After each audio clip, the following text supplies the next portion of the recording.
এজনী 15 বছৰীয়া ছোৱালীক মই বিয়া কৰাবলৈ বাধ্য হৈছিলোঁ, কিন্তু তাইৰ লগত মোৰ কোনো শাৰীৰিক সম্পৰ্ক নাছিল, কাৰণ তাই বহুত সৰু ছোৱালী আছিল। মই এইটোও জনা নাছিলোঁ যে তাই সৰু ছোৱালী হ'লেও ছ'চিয়েল মিডিয়াত ভিডিঅ' চাই চাই তাই বিয়াৰ নিশাৰ সকলো কথা জানিব পাৰিছিল। তাই মোৰ ওচৰলৈ আহিবলৈ চেষ্টা কৰিছিল আৰু মই তাইক আঁতৰাই পঠাইছিলোঁ, কিন্তু লাহে লাহে তাইৰ গাৰ গঠন সলনি হ'বলৈ ধৰিলে আৰু এদিন মই তাইক ডাক্তৰৰ ওচৰলৈ লৈ গ'লোঁ। ডাক্তৰে কোৱা কথা শুনি মই আচৰিত হৈ পৰিলোঁ, কাৰণ তাইৰ আজি মোৰ বিয়াৰ প্ৰথম নিশা, কিন্তু কইনাৰ ওচৰলৈ যাবলৈ মোৰ মন যোৱা নাছিল। কইনাৰূপী মোৰ পত্নীয়ে চাগৈ সাজি কাচি কিমান আগ্ৰহেৰে কোঠাৰ বিচনাত বহি মোৰ বাবে অপেক্ষা কৰি আছিল। মোৰ বয়স আছিল 27 বছৰ, আৰু এই বয়সত প্ৰতিজন ল'ৰাই বিয়া কৰাবৰ বাবে ইচ্ছা কৰে। আজি মোৰ বিয়া হৈ গ'ল, আৰু সৰুকৈ বিয়াখন আয়োজন কৰা হৈছিল। কিন্তু এই ঘৰটো মোৰ নাছিল, মোৰ এগৰাকী বৰমাৰ ঘৰ আছিল। বহু বছৰ আগতেই বৰদেউতাৰ মৃত্যু হৈছিল, আৰু বৰমা অকলশৰীয়া হৈ পৰিছিল। ইফালে মাৰ মৃত্যুৰ পাছত ময়ো ঘৰৰ অকলশৰীয়া হৈ পৰিছিলোঁ, কাৰণ মই সৰু থাকোঁতেই দেউতাৰ মৃত্যু হৈছিল, আৰু সেইবাবেই বৰমাই মোক কৈছিল, তুমি মোৰ ল'ৰা হৈ মোৰ ঘৰতে থাকা, ময়ো অকলশৰীয়া মহিলা, মোৰো সহায় হ'ব। আচলতে এই বৰমা আমাৰ কোনো সম্পৰ্কীয় নহয়, তেওঁ আমাৰ চুবুৰীয়া। মোৰ দেউতাৰ মৃত্যুৰ পাছৰ পৰাই তেওঁ মোৰ মাক নিজৰ ভনীৰ দৰে ভাল পাইছিল। বৰমাই আগৰে পৰাই মোক বহুত মৰম কৰিছিল, আৰু মোৰ মাৰ মৃত্যুৰ পিছত মই অকলশৰীয়া হৈ পৰাত তেওঁ মোক তেওঁলোকৰ ঘৰলৈ লৈ গৈছিল। সেই সময়ত মোকো ঘৰ এখনৰ প্ৰয়োজন আছিল, আৰু তেওঁকো সহায়ৰ প্ৰয়োজন আছিল। গতিকে নিসংকোচে মই তেওঁৰ ঘৰত থাকিবলৈ আহিলোঁ, আৰু যোৱা 5 বছৰ ধৰি মই এইখন ঘৰতেই আছোঁ। ঘৰখনত মাত্ৰ আমি 3টা মানুহ, মই, বৰমা আৰু তেওঁৰ একমাত্ৰ ছোৱালী মায়া। 5 বছৰ আগতে মায়াৰ বয়স আছিল 10 বছৰ, আৰু মই তাইক সৰু ছোৱালীৰ দৰেই গুৰুত্ব দিছিলোঁ। কিন্তু সেই 10 বছৰীয়া মায়া আজি 15 বছৰ সম্পূৰ্ণ কৰি মোৰ কইনা হৈ মোৰ কোঠাত বহি আছিল। বৰমাই মোক থাকিবলৈ ঘৰটোত যিটো কোঠা দিছিল আৰু য'ত মই 5 বছৰ কটালোঁ, সেইটো কোঠাতেই আজি মোৰ কইনা মায়া বিচনাত বহি মোৰ বাবে অপেক্ষা কৰি আছিল। মই সপোনতো ভবা নাছিলোঁ যে মোক আশ্ৰয় দিয়া বৰমাৰ 15 বছৰীয়া জীয়েকক মই এনেদৰে বিয়া পাতিম। তাই কোঠাটোৰ ভিতৰৰ বিচনাখনত বহি আছিল, আৰু মই বাহিৰৰ টিভি কোঠাত সোফাখনত বহি আছিলোঁ। ইতিমধ্যে বিয়ালৈ অহা আলহী সকলো নিজৰ ঘৰলৈ উভতি গৈছিল, আৰু বৰমাও ভাগৰত হৈ পৰিছিল। কিন্তু মই বৰ চিন্তাত পৰিছিলোঁ, কাৰণ মই এজনী সৰু ছোৱালীক বিয়া কৰাইছিলোঁ। বিভিন্ন মানসিক চিন্তাত ভুগি দুখ মনেৰে মই সোফাখনত বহি থাকোঁতেই বৰমাৰ কোঠাৰ দুৱাৰখন খোল খালে, আৰু তেওঁ কোঠাৰ পৰা ওলাই আহিল। তেওঁ আচৰিত হৈ মোৰ ফালে চাই ক'লে, তুমি এতিয়াও তোমাৰ ৰুমলৈ যোৱা নাই কিয়? যোৱা, মায়াই চাগৈ তোমাৰ বাবে অপেক্ষা কৰি আছে। তেওঁৰ এই কথা শুনি মই বৰ বিমূৰত পৰিলোঁ, কাৰণ তেওঁক কি উত্তৰ দিম সেই মই ভাবি পোৱা নাছিলোঁ। মোৰ ক'বলৈ মন গৈছিল যে আপোনাৰ ছোৱালীজনী 15 বছৰীয়া এজনী সৰু ছোৱালী, আৰু তাই এতিয়াও বিবাহৰ উপযুক্ত বয়স হোৱা নাই। তাই এতিয়াও পুতলাৰ লগত খেলাৰ বয়সহে হৈ আছে। কিন্তু মই মনতে ভাবিও এই কথা তেওঁক ক'ব পৰা নাছিলোঁ। তাৰ পৰিৱৰ্তে মই তেওঁক মিছাকৈয়ে ক'লোঁ, মোৰ গাটো ভাল লগা নাই। কিন্তু তেওঁ এতিয়াৰ মোৰ শাহুমায়ে মোক ক'লে, তুমি এই সময়ত এইবোৰ অজুহাত দেখালে নহ'ব, তুমি কইনাৰ ওচৰলৈ যাব লাগিব। মই বহু আশাৰে মোৰ ছোৱালীজনীক তোমালৈ বিয়া দিছোঁ, তুমি তাইক দুখ দিলে নহ'ব। শাহুৰ কথাত মই বৰ আচৰিত হৈ পৰিলোঁ। এই অজুহাত বা দুখ দিয়াৰ প্ৰশ্ন ক'ৰ পৰা আহিল? হয়তো তেওঁ মোৰ কথাখিনি বুজিব পৰা নাছিল। যি নহওক, মই চোফাৰ পৰা উঠি মোৰ ৰুমলৈ যাবলৈ বাধ্য হ'লোঁ। কোঠাৰ দুৱাৰখন খুলি দিয়াৰ লগে লগেই দেখিলোঁ যে মায়া সম্পূৰ্ণ কইনাৰ সাজত তললৈ মূৰ কৰি বিচনাতে বহি আছে। তাইক দেখি মোৰ মনটো অকস্মাতে কিবা এটা দুখ লাগিল। তাই এজনী সৰু ছোৱালী আছিল, আৰু বৰমাৰ জোৰত আজি আমি দুয়ো এনেদৰে পতি পত্নীৰ সম্পৰ্কত সোমাই পৰিলোঁ। মই সিদ্ধান্ত লৈছিলোঁ যে তাইৰ বয়স 18 বছৰ সম্পূৰ্ণ নোহোৱালৈকে মই তাইৰ লগত শাৰীৰিক সম্পৰ্ক স্থাপন নকৰোঁ। মই তাইৰ ওচৰতে থিয় হৈ আছিলোঁ যদিও মই তাইক একো কোৱা নাছিলোঁ। তাই মোৰ তল কৰি বহি আছিল। এই সময়ত তাইক ইমান ধুনীয়া দেখা গৈছিল যে তাইৰ সৌন্দৰ্যক মই শব্দৰে বৰ্ণনা কৰিব নোৱাৰিম। যদিও তাইৰ বয়স 15 বছৰ আছিল, তাইৰ মেকআপ এনেদৰে কৰা হৈছিল যে তাইক বয়সতকৈ বহুত ডাঙৰ এজনী গাভৰু ছোৱালী যেন লাগিছিল। কিন্তু মেকআপ সজ্জা যিয়েই নহওক কিয় তাই এজনী সৰু ছোৱালী আছিল। মই মনে মনে গাৰুটো হাতত তুলি লৈ কোঠাৰ ভিতৰতে থকা সোফাখনলৈ গৈ শুবলৈ ধৰিলোঁ। তাই আচৰিত হৈ মোৰ ফালে চালে আৰু কিছু সময়ৰ পাছত তাই ক'লে, তুমি বিচনাতহে শুব লাগে, সেই সোফাখন বহুত সৰু আৰু তুমি ইমান ওখ মানুহটো তাত শুবলৈ কষ্ট পাবা। মায়াৰ কথা শুনি মই আচৰিত হ'লোঁ, কাৰণ বয়সত তাই সৰু হ'লেও তাই ডাঙৰ মানুহৰ দৰে কথা কৈছিল। প্ৰথমে মই ভাবিছিলোঁ যে মই তাইৰ ওচৰলৈ গ'লে তাই হয়তো ভয় খাব, সেয়ে মই সোফাত শুবলৈ সিদ্ধান্ত লৈছিলোঁ। কিন্তু যেতিয়া তাই নিজেই কৈছিল যে তাইৰ কোনো ধৰণৰ ভয় নাই, তেতিয়া মই স্বস্তিৰ নিশ্বাস এৰিলোঁ। এনেও মই বিয়াৰ ব্যস্ততাৰ বাবে ভাগৰুৱা হৈ আছিলোঁ, সেয়ে চকু মুদি বিচনাত শুই পৰিলোঁ। মই চকু দুটা মুদি আছিলোঁ যদিও মোৰ মন মগজু জাগ্ৰত হৈ আছিল। মোৰ হৃদয়খনত এক উষ্ণ আৱেগ আৰু বিবেকৰ যুঁজ চলি আছিল। মই যেতিয়াই চকু মেলি মায়াৰ ফালে চালোঁ, তেতিয়া দেখিলোঁ যে তাই কেৱল মোৰ ফালেহে চাই আছে। মই তাইক ক'লোঁ, এই কাপোৰবোৰ সলনি কৰি পাতল কাপোৰ পিন্ধি আহা আৰু সোনকালে শুই থাকা, মোৰো বৰকৈ টোপনি ধৰিছে। কিন্তু মোৰ এই কথা শুনি তাই সুখী হোৱাৰ পৰিৱৰ্তে হতাশ হোৱা যেনহে লাগিল। মই ভাবিছিলোঁ, ইমান সৰু ছোৱালী এজনীয়ে শাৰীৰিক সম্পৰ্কৰ বিষয়ে নিশ্চয় সচেতন নহয়। যি নহওক, খন্তেক পাছতে তাই ড্ৰেছিং ৰুমলৈ গৈ কাপোৰ সলাই আহি মোৰ কাষতে শুই পৰিল। মই শোৱাৰ পৰা উঠি কোঠাৰ জ্বলি থকা লাইটটো বন্ধ কৰি দিলোঁ আৰু তাইৰ কাষতে শুই পৰিলোঁ। কিন্তু শুই থাকোঁতে মই অনুভৱ কৰিলোঁ যে তাই টোপনিতে বাৰে বাৰে মোৰ কাষলৈ চাপি আহি আছে। ময়ো বাৰে বাৰে তাইক আঁতৰাই দিছিলোঁ। মোৰ সন্মুখত এজনী ছোৱালী আছিল আৰু তাকো মোৰ পত্নী আছিল। মোৰ তাইৰ ওপৰত সম্পূৰ্ণ অধিকাৰ আছিল। মই তাইৰ লগত সকলো কৰিব পাৰোঁ, কিন্তু এয়া আইনীভাৱে দণ্ডনীয় আছিল। কাইলৈ যদি পুলিচে এই খবৰ পায় আৰু মায়াক মেডিকেল চেকআপ কৰোৱাৰ পিছত মোৰ কিবা নহয় কিবা শাস্তি নিশ্চয় হ'ব।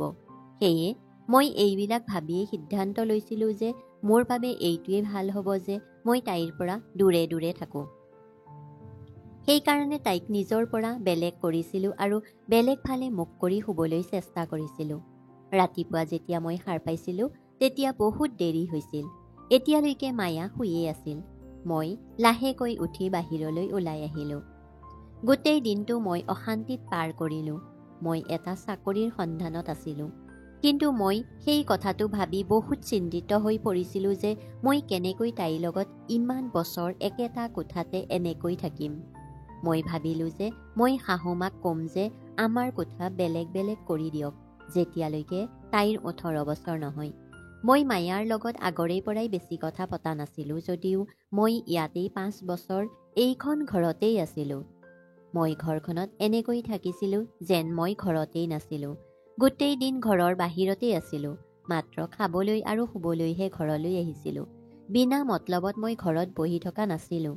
মই চাকৰিৰ সন্ধানত ঘৰৰ পৰা বাহিৰলৈ ওলাই গৈছিলোঁ। মই চাকৰি পোৱা নাছিলোঁ যদিও সৰু সুৰা কাম কৰিছিলোঁ, যাতে মোৰ পইচা অলপ হাতলৈ আহে। বৰমাৰ ঘৰত মোৰ জীৱনটো বহুত ভালকৈয়ে চলি আছিল। তেনেতে এদিন তেওঁ এনেকুৱা এটা জেদ ধৰিলে যে মই ভাবিব পৰা নাছিলোঁ। তেওঁৰ স্বাস্থ্য অলপ বেয়া হোৱাত তেওঁ মোক মাতিলে আৰু মোক ক'লে যে মোৰ জীৱনটোৰ কোনো ভৰসা নাই। মই বিচাৰোঁ যে তুমি মোৰ ছোৱালীক বিয়া কৰোৱা। তেওঁৰ এই কথাটোত মই বৰ আচৰিত হৈ পৰিলোঁ, কাৰণ তেওঁৰ ছোৱালী মায়া মাত্ৰ 15 বছৰ বয়সৰ ছোৱালী আছিল আৰু মই কেনেকৈ ইমান সৰু ছোৱালীজনীক বিয়া পাতোঁ। মোৰ বয়স এইটো সময়ত 26 বছৰ আছিল আৰু তাই মোতকৈ সম্পূৰ্ণ 11 বছৰৰ সৰু আছিল।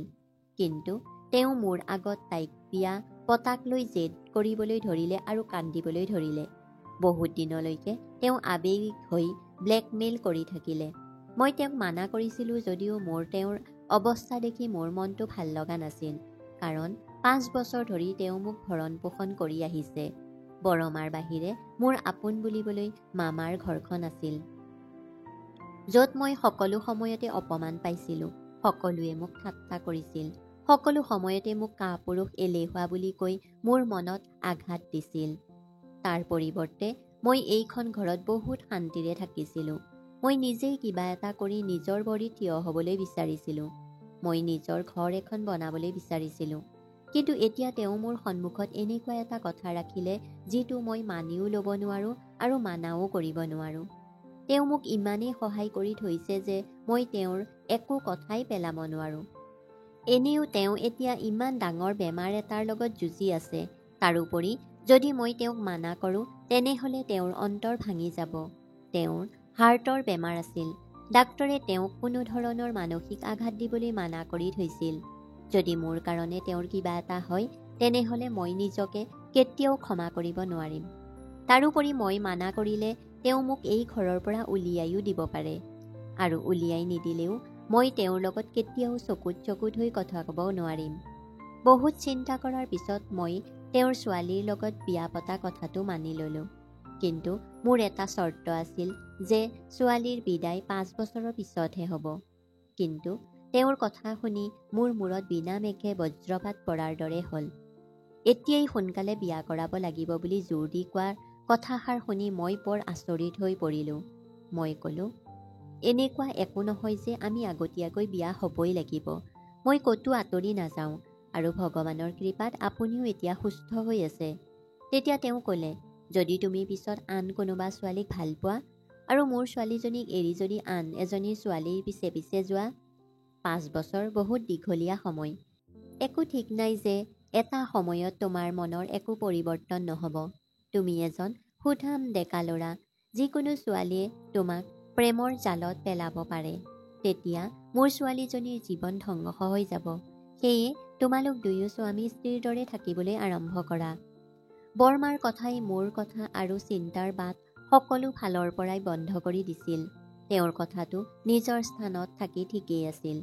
প্ৰতিগৰাকী মাতৃয়েই নিজৰ ছোৱালীজনীৰ ভৱিষ্যতৰ কথা চিন্তা কৰাটো স্বাভাৱিক। হয়তো তেওঁৰ মনত মোক লৈ সন্দেহ হৈছিল।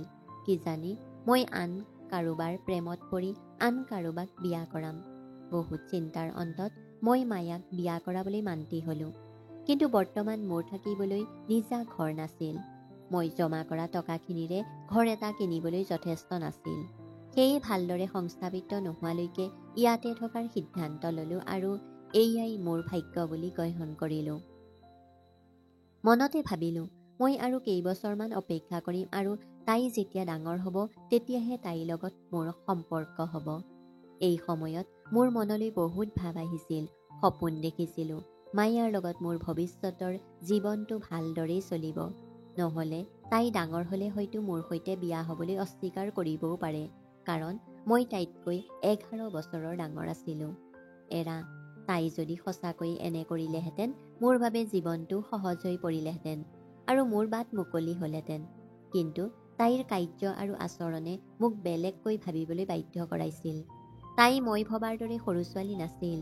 মোৰ এনে লাগিছিল যে তাই কিবা নহয় কিবা বিষয় লৈ মোৰ ওচৰ চাপিবলৈ খুব চেষ্টা কৰিছিল। তেতিয়া মই ভাবিলোঁ যে হয়তো মাকে তাইক কিবা বুদ্ধি শিকাইছে যাতে তাই মোৰ লগত কেনেবাকৈ স্বামী স্ত্ৰীৰ সম্পৰ্ক স্থাপন কৰিব পাৰে আৰু অতি সোনকালে আমি দুয়োজনেই এক শক্তিশালী বন্ধনত বান্ধ খাওঁ। মাকৰ এনে চিন্তা চৰ্চাবোৰক লৈ মই আচৰিত হৈছিলোঁ। কাৰণ তেওঁৰ ছোৱালীজনীৰ স্বাস্থ্যৰ প্ৰতি কোনো চিন্তা নাছিল। মাথো তাইৰ ভৱিষ্যত সুৰক্ষিত কৰিব বিচাৰিছিল। মাকৰ বাবেই তাইৰ পঢ়া শেষ হৈ গ'ল বুলি মই ভাবিছিলোঁ যদিও মায়া পঢ়া শুনাৰ প্ৰতি আগ্ৰহী ছোৱালী আছিল। তদুপৰি মই দেখিছিলোঁ যে তাই সকলো সময়তে ছ'চিয়েল মিডিয়া ব্যৱহাৰ কৰে আৰু এনে বৈবাহিক জীৱনৰ কথাবোৰ দেখি শুনি তাই চাগে এই সম্পৰ্কৰ সকলো কথা জানিছিল। তাই হয়তো মনৰ আৱেগবোৰ ঢাকি ৰাখিব পৰা নাছিল। যিহেতু মই তাইৰ স্বামী, গতিকে তাই ভাবি আছিল যে মই যিমান পাৰোঁ সোনকালে তাইৰ ওচৰলৈ চাপিব লাগে। এই বয়সত ছোৱালীৰ শৰীৰৰ হৰমনৰ পৰিৱৰ্তন আৰম্ভ হয় আৰু প্ৰিয়জনক কাষত পোৱাৰ প্ৰবল ইচ্ছা হয়। এই সময়ছোৱা ছোৱালীৰ বাবে অতি আৱেগপ্ৰৱণ সময়। কোৱা হয় এই কৈশোৰ বয়সত ল'ৰা ছোৱালীক মাক দেউতাকে বহুত যত্ন লোৱাৰ প্ৰয়োজন হয়।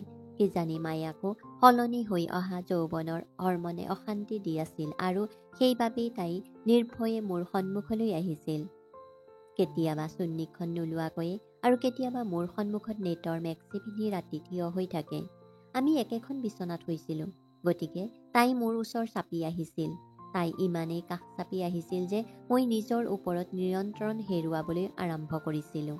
তাই আকৰ্ষণীয় ভাল সাজ পোছাক পিন্ধি মোক তাইৰ প্ৰতি আকৰ্ষণ কৰিবলৈ চেষ্টা কৰিছিল। তেতিয়া তাই মাত্ৰ 10ম শ্ৰেণীত পঢ়ি আছিল। মই যেতিয়াই তাইক স্কুললৈ থৈ আহিছিলোঁ তেতিয়া তাই মোৰ বাইকৰ পাছফালে বহি মোক সাবটি ধৰিবলৈ চেষ্টা কৰিছিল।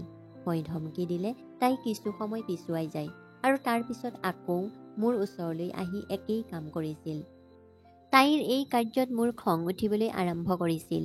ইফালে মই আইনক ভয় কৰিছিলোঁ যে কিজানি মই ধৰা পৰোঁ যে মই এজনী সৰু ছোৱালীক বিয়া কৰাইছোঁ। মই ভালদৰে জানিছিলোঁ যে 18 বছৰ বয়সৰ তলৰ ছোৱালী এজনীক বিয়া কৰোৱাটো এটা আইনী অপৰাধ আৰু কোনোবাই যদি মোৰ বিষয়ে আৰক্ষীক জনায় তেন্তে মই জেললৈ যোৱাটো নিশ্চিত। যোৱা কেইদিনমানৰ পৰা লক্ষ্য কৰিছিলোঁ যে মায়াৰ মানসিক অৱস্থা দিনক দিনে বেয়া হৈ গৈ আছে। মই তাইৰ ওচৰ চাপিব নোৱাৰাৰ বাবেই তাই বৰ হতাশ হৈ পৰিছিল। কিন্তু এদিন মোৰ সহনশীলতাই সীমা পাৰ কৰিলে যেতিয়া তাই নিজেই মোৰ বেছি ওচৰলৈ আহিবলৈ চেষ্টা কৰিলে। হয়তো তাই নিজকে নিয়ন্ত্ৰণ কৰিব পৰা নাছিল আৰু তাই মোক সাবটি ধৰি গালে মুখে চুমা খাবলৈ ধৰিলে। তাইৰ এনে কাৰ্যত মোৰ শৰীৰটো উত্তেজিত হৈ পৰিছিল যদিও মায়াৰ এই আচৰণ মোৰ একেবাৰেই ভাল নালাগিল। খঙতে মই তাইক ঠেলি আঁতৰাই দিলোঁ আৰু তাই ফেকুৰি ফেকুৰি কান্দিবলৈ ধৰিলে। কানি কানি তাই ক'লে, মই তোমাৰ পত্নী, তুমি মোৰ পৰা কিয় আঁতৰি আছা? মই তাইক ক'লোঁ, প্ৰথমে তোমাৰ নিজৰ বয়সটো চাই লোৱা আৰু তাৰ পিছত মোক প্ৰশ্ন কৰিবা। খঙৰ ভমকত মই তাইক বহুত বেয়াকৈ গালি পাৰিছিলোঁ আৰু ঘৰৰ পৰা ওলাই গুচি আহিলোঁ। মোবাইলটো বন্ধ কৰি 2 দিন বন্ধুৰ ঘৰত থাকিলোঁ যদিও মই বৰ মানসিকভাৱে কষ্ট পাইছিলোঁ। তৃতীয় দিনা ঘৰলৈ উভতি আহোঁতে বৰমাই বহুত দুখ কৰিছিল। তেওঁ ক'লে, মই জানিছিলোঁ যে তুমি মোৰ ছোৱালীজনীক এৰি এদিন আঁতৰি যাবাগৈ আৰু এইটোৱেই মোৰ ভয় আছিল। এই 2 দিন তুমি ইয়াকেই প্ৰমাণ কৰি দেখুৱালা। তাইও মনে মনে কান্দি আছিল আৰু তাইৰ মুখৰ ৰং শেঁতা পৰি গৈছিল। মই ঘৰ এৰি যোৱাৰ বাবে তাই বৰ বিচলিত হৈছিল। মোৰ নিজৰ ভুলটো মই বুজি পাই বৰমাক ক'লোঁ যে মই বিশেষ কাম এটা বাবে 2 দিন চহৰলৈ গৈছিলোঁ। মায়াই তেতিয়াও উচুপি উচুপি কান্দি আছিল। মোৰ নিজৰ ওপৰতেই খং উঠিছিল কাৰণ মই তাইৰ লগত এনে ব্যৱহাৰ কৰা উচিত নাছিল। তাই এজনী সৰু ছোৱালী আৰু তাইক মই মৰমেৰেই বুজাব লাগিছিল। মই আমাৰ কোঠালৈ সোমাওঁতেই তাই সোফাত শুবলৈ যাবলৈ ধৰিলে কাৰণ সেইদিনা খঙত মই তাইক কৈছিলোঁ যে আজিৰ পৰা তুমি মোৰ লগত বিচনাত শুব নালাগে। যদি তুমি শুৱা মই কোঠাৰ পৰা ওলাই যাম। মায়াক মাত দিয়াৰ সময়তেই তাই ভয় খাই ক'লে যে প্লিজ ৰুমৰ পৰা ওলাই নাযাবা, মই সোফাতে শুই যাম। তাইৰ কথা শুনি মই বৰ লাজ পাইছিলোঁ। মই দীঘলকৈ উশাহ এটা লৈ উঠি তাইৰ ওচৰলৈ আহি তাইক হাতত ধৰি বিচনাত বহুৱাই দিলোঁ আৰু ক'লোঁ, চৰি মায়া, মোক মাফ কৰিবা। মোৰ খং উঠাৰ বাবেই তোমাক বহুত বেয়াকৈ ক'লোঁ। মোৰ মনৰ কোমলতা অনুভৱ কৰি তাই কান্দি কান্দি মোক সাবটি ধৰিলে। মই ইচ্ছা কৰিলেও তাইক মোৰ পৰা আঁতৰাই ঠেলি দিব নোৱাৰিলোঁ। বৰঞ্চ তাইক মোৰ ওচৰলৈ টানি আনিলোঁ। তাই কান্দি কান্দি ক'লে, মই জানো তুমি মোক বহুত বেয়া পোৱা কাৰণ মায়ে তোমাক বহুত জোৰ কৰি মোক তোমালৈ বিয়া দিছে। তাইৰ কথা শুনি মই মূৰ তুলি তাইৰ ফালে চালোঁ। মই ক'লোঁ, তোমাক মই বেয়া নাপাওঁ মায়া, তোমাক বহুত ভাল পাওঁ। তোমাৰ পৰা আঁতৰি থাকিবলৈ মই কষ্ট পাইছোঁ কিন্তু ইমান কম বয়সতে তোমাক মই কোনো বিপদত পেলাব নিবিচাৰোঁ আৰু মাত্ৰ অলপ দিন তুমি অপেক্ষা কৰা। মোৰ সকলো কথা শুনি তাই মনত সকাহ অনুভৱ কৰিব বুলি ভাবিছিলোঁ কিন্তু কিয় জানো তাই আৰু বেছি বিচলিত হৈ গম্ভীৰ চিন্তাত পৰিল। এনেদৰে দিনবোৰ পাৰ হৈ গৈছিল কিন্তু সময়ৰ লগে লগে মায়াৰ দেহৰ গঠন সলনি হ'বলৈ ধৰিলে। তাইৰ গাৰ ৰংটো শেঁতা পৰিবলৈ ধৰিলে আৰু পেটটো অলপ ফুলি উঠিছিল। ইফালে বৰমাও আকৌ অসুস্থ হৈ পৰিছিল। মায়াক ডাক্তৰৰ ওচৰলৈ নিয়াৰ বিষয়ে বৰমাক সুধিলোঁ। তেতিয়া তেওঁ ক'লে, মই তাইক ডাক্তৰৰ ওচৰলৈ লৈ গৈছিলোঁ। তাইক ডাক্তৰে ঔষধ দিছে আৰু সেয়া খালেই ভাল হ'ব। কেইদিনমানৰ ভিতৰতে বৰমাৰ স্বাস্থ্যৰ বহুত অৱনতি ঘটিল। বুকুত আকৌ তীব্ৰ বিষ হ'ল। মই লগে লগেই তেওঁক হস্পিতালত ভৰ্তি কৰালোঁ যদিও তেওঁৰ মৃত্যু হৈছিল। এই খবৰটো মায়াৰ বাবেও বৰ ডাঙৰ আৰু দুখৰ আছিল। ইফালে মায়াৰো সেই সময়ত পেটটো বহুত ডাঙৰ হ'বলৈ আৰম্ভ কৰিছিল। মই তাইক ডাক্তৰৰ ওচৰলৈ লৈ গ'লোঁ। ডাক্তৰে আল্ট্ৰাছাউণ্ড কৰিলে কিন্তু ডাক্তৰে কোৱা কথাখিনি শুনি মোৰ চেতনা হেৰাই গৈছিল। ডাক্তৰে কৈছিল, তোমাৰ পত্নীৰ গৰ্ভত 5 মহীয়া সন্তান আছে। তোমাৰ পত্নী বড়ো সৰু ছোৱালী। ঘৰত তাইৰ ভালদৰে যত্ন ল'বা, নহ'লে প্ৰসৱৰ ক্ষেত্ৰত অসুবিধাৰ সৃষ্টি হ'ব পাৰে। ডাক্তৰে এই কথা শুনি মোৰ মূৰটো বৰকৈ ঘূৰাইছিল। যাক মই ইমান দিনে সৰু ছোৱালী বুলি ভাবি আছিলোঁ আৰু তাইৰ লগত সম্পৰ্ক স্থাপন কৰা নাছিলোঁ, সেইজনী ছোৱালীক কেনেকৈ আজি? মই বুজি পাইছিলোঁ যে তাইৰ গোপন অপৰাধ লুকুৱাবলৈকে এনেদৰে জোৰ কৰি মাকে তাইক মোলৈ বিয়া দিছিল। এতিয়াহে বুজিলোঁ আচলতে মায়া কিয় বাৰে বাৰে মোৰ কাষলৈ চাপি আহিছিল। কিন্তু মই আচৰিত হৈছিলোঁ, ইমান কম বয়সতে মায়াই এই সকলোবোৰ কেনেকৈ কৰিব পাৰিলে। ঘৰলৈ উভতি অহাৰ পাছত তাইক সুধিলোঁ, মায়া, মোক ফাঁকি দি তুমি ইমান কম বয়সতে এই সকলোবোৰ কেনেকৈ কৰিব পাৰিলা? তোমাৰ পাপ লুকুৱাবলৈ মোক এনেকৈ কিয় বন্দী কৰিলা তোমালোকে? মোৰ কথা শুনি তাই কান্দিবলৈ ধৰিলে আৰু ক'লে, মোৰ একো দুখ নাই। মোক স্কুললৈ নিয়া অটো ড্ৰাইভাৰটোৱে মোক বুদ্ধি কৰি তাৰ ঘৰলৈ নি মোৰ ওপৰত অত্যাচাৰ কৰিছিল। এই বুলি কৈ তাই হুমুনিয়া কাঢ়ি কান্দিবলৈ ধৰিলে আৰু ক'লে, পাছত মায়ে মোক ডাক্তৰৰ ওচৰলৈ লৈ গৈছিল, কিন্তু ডাক্তৰে গৰ্ভপাত কৰিবলৈ অস্বীকাৰ কৰিলে। ডাক্তৰে কৈছিল, মই বহুত সৰু ছোৱালী, ইমান কষ্ট মই সহ্য কৰিব নোৱাৰিম।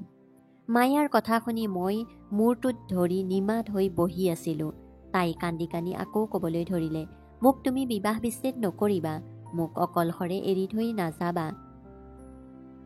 ইচ্ছা কৰিলে তুমি আন কাৰোবাক বিয়া কৰাবা, কিন্তু মোক অকলে এৰি আঁতৰি নাযাবা। মোৰ গাত দোষ নাই। তাই মোৰ ভৰিৰ ওচৰত বহি আছিল যদিও মই তাইৰ ফালে চোৱা নাছিলোঁ। আচলতে মায়া আৰু তাইৰ মাকে মোৰ লগত কৰা বিশ্বাসঘাতকতা মই সহ্য কৰিব পৰা নাছিলোঁ। মই তাইৰ হাত দুখন ভৰিৰ পৰা জোৰেৰে আঁতৰাই চিৰদিনৰ বাবে সেই ঘৰৰ পৰা ওলাই আহিলোঁ। সিদ্ধান্ত ল'লোঁ, আজি ৰাতিয়েই মই একেবাৰে দিল্লীলৈ যামগৈ। ভবামতে মই সেই ৰাতিয়েই দিল্লীলৈ যাত্ৰা কৰিলোঁ যদিও মায়াক একো কথা নজনালোঁ। সেই সময়ত মোৰ মনলৈ একেবাৰেই ভাৱ অহা নাছিল যে মায়া এজনী মাতৃহীনা অকলশৰীয়া সৰু ছোৱালী। তাতে তাই মাতৃ হ'বলৈ ওলাইছে। তাইৰ ভৱিষ্যত কি হ'ব সেয়া মই একেবাৰেই ভবা নাছিলোঁ। সেই সময়ত মোৰ কেৱল খং উঠিছিল আৰু খঙতে মই এই সিদ্ধান্ত লৈছিলোঁ। তাইক এৰি আহি মই দিল্লীত কাম বিচাৰিবলৈ ধৰিলোঁ আৰু কেইমাহমানৰ পিছত এটা ভাল কোম্পানীত চাকৰি এটা পাই কৰ্মত ব্যস্ত হৈ পৰিলোঁ। মায়াৰ কি হ'ল, ক'ত কেনেকৈ আছে সেয়া মই একেবাৰেই ভবা নাছিলোঁ। কিন্তু মই যি কৰিলোঁ সেয়া হয়তো ভুল আছিল আৰু এই চিন্তাই মোক লাহে লাহে খুলি খুলি খাইছিল। ৰাতি শুই বহি থাকোঁতে মায়াৰ চিন্তাই মোক বৰকৈ আমনি কৰিছিল। বিবেকৰ ওচৰত বাধ্য হৈ 2 বছৰৰ পাছত মই নিজৰ ঠাইলৈ উভতি আহিছিলোঁ, কাৰণ মোৰ কোম্পানীৰ 2 বছৰৰ চুক্তি শেষ হৈছিল আৰু মোক 2 মাহৰ ছুটী আছিল। সঁচা কথা ক'বলৈ গ'লে মই কেৱল মানসিক সন্তুষ্টিৰ স্বাৰ্থতহে ঘৰলৈ ঘূৰি আহিছিলোঁ, নহ'লে ইয়াত মোৰ কোনো ঘৰ বা আপোন মানুহ নাছিল। এই 2 বছৰত মোৰ হৃদয়খন বৰ অস্থিৰ হৈ পৰিছিল আৰু মই এবাৰ মায়াক নিজ চকুৰে চাব বিচাৰিছিলোঁ যে তাই ঠিকে আছে নে নাই। কিন্তু ঘৰলৈ অহাৰ পিছত যি দৃশ্য দেখিলোঁ, মোৰ হৃদয়খন দুখত ভাগি পৰিল। মোৰ চকুৰ পৰা অহৰহ চকুপানী বৈ আহিছিল। এৰা, তাই মোৰ সন্মুখৰ চোফাখনত কংকাল এটা হৈ শুই আছিল। কোনোবাই যেন তাইৰ দেহত হালধীয়া ৰং সানি থৈছে। হাত ভৰি শুকাই শুকান জেওৰাৰ দৰে হৈ পৰিছে। চকুলো মোহাৰি মই লাহেকৈ তাইক মাতিলোঁ, মায়া। তাই বৰ কষ্টৰে চকু দুটা মেলি মোৰ ফালে চাইছিল। হয়তো মোক দেখা পাই তাই বিশ্বাস কৰিব পৰা নাছিল যে সঁচাকৈ মই ঘূৰি আহিছোঁ। বৰ কষ্টৰে তাই হাতখন দাঙি মোৰ হাতত মুখ চুই অনুভৱ কৰিলে। মই ক'লোঁ, মায়া, মই। তাৰ পিছত তাই চকুৰ পৰা চকুলো বৈ আহিবলৈ ধৰিলে। সেহাই সেহাই তাই ক'লে, তুমি মোক কিয় অকলে এৰি থৈ গুচি গ'লা? তুমি আঁতৰি যোৱাৰ পিছত মোৰ কিমান কষ্ট হৈছে জানানে? নিষ্ঠুৰ ভগৱানে আজিও মোক কিয় জীয়াই ৰাখিছে নাজানো। সেইদিনা মৃত সন্তান জন্ম দিওঁতে মোৰ বাৰু কিয় মৃত্যু নহ'ল? সেই সময়ত মোক সান্তনা দিবলৈও মোৰ কাষত নিজৰ কোনোৱেই নাছিল। মায়াই বৰ কষ্টৰে তাইৰ কাহিনী বৰ্ণনা কৰি আছিল আৰু মই মাত্ৰ তাইৰ কথা শুনি আছিলোঁ। তাইৰ এই অৱস্থা দেখি মোৰ হৃদয়খনে বৰকৈ কান্দিছিল। হয়, মায়াৰ আজি এনে অৱস্থাৰ বাবে ময়েই দায়ী আছিলোঁ। তাই আকৌ ক'লে, তুমি যোৱাৰ পিছত মোৰ কোনো নাছিল। দেউতাৰ হৈ পোৱা পেঞ্চনকেইটাৰে খৰচ কৰি যেনে তেনে চলি আছিলোঁ। কিন্তু মোৰ জীয়াই থকাৰ কোনো ইচ্ছা নাছিল। ইয়াৰ বাবে মই তোমাক দুখ নিদিওঁ, কাৰণ তুমিও মোৰ ওচৰত ঠগ খাইছিলা। সেই পিশাচে মোৰ লগত জোৰ জবৰদস্তি কৰিয়েই মোৰ জীৱনটো শেষ কৰি দিছিল। কথাবোৰ কৈ তাই কান্দি কান্দি অচেতন হৈ পৰিল। মই তাইক কোলাত তুলি গাড়ীত এখনত উঠাই হস্পিতাললৈ লৈ আহিলোঁ। সকলো চেকআপৰ পিছত গম পালোঁ যে মায়াৰ TB হৈছে। মই তাইক মোৰ লগতেই দিল্লীলৈ লৈ আহিলোঁ আৰু তাইৰ চিকিৎসা কৰিবলৈ ধৰিলোঁ। এবছৰৰ পাছত তাই সম্পূৰ্ণ সুস্থ হৈ উঠাত মই তাইৰ ওচৰত ক্ষমা খুজিলোঁ। মই ক'লোঁ, মোক ক্ষমা কৰিবা মায়া। সকলো জানিও খঙৰ ভমকত তোমাক এনে কৰিলোঁ। তোমাক মই এনেদৰে মৃত্যুৰ পথত এৰি থৈ আহিব নালাগিছিল। মায়া বহল অন্তৰৰ ছোৱালী আছিল। তাই মোক ক্ষমা কৰি দিছিল। সেইদিনা মই সঁচা হৃদয়ৰে মায়াক মোৰ দুবাহুৰ মাজত সাৱটি ধৰিছিলোঁ আৰু তাইক পত্নী বুলি মানি লৈছিলোঁ।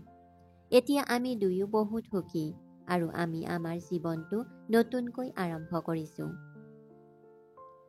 বন্ধু বান্ধৱীসকল, কাহিনীটো শুনি ভাল লাগিলে লাইক কৰিব, শ্বেয়াৰ কৰিব আৰু চেনেলটো ছাবস্ক্ৰাইব কৰিবলৈ নাপাহৰিব। ধন্যবাদ।